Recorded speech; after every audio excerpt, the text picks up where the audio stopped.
ఒకరోజు ఉదయం చిన్న గ్రామం దగ్గరున్న అడవిలో ఒక ప్రకాశం మెరిసింది. ఆ ప్రకాశంతో కలిసి ఒక అద్భుతం పుట్టింది.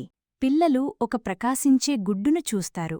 అది పగిలి అందులోంచి చిన్న ఫీనిక్స్ బయటపడుతుంది. రంగురంగుల మంటలతో మెరిసే పక్షి. ఇది అగ్నిపక్షి.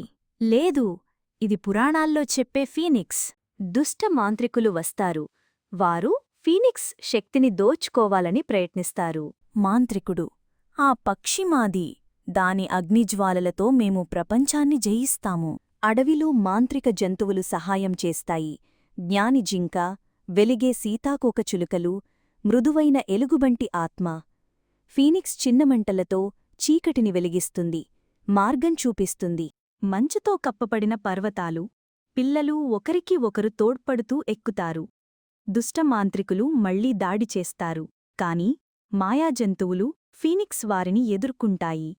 ఫీనిక్స్ను దాని నిజమైన గూడు వద్దకు, ప్రపంచం పైభాగానికి తీసుకెళ్లాలని. పర్వత శిఖరంపై ఫీనిక్స్ ప్రకాశంగా వెలిగిపోతుంది.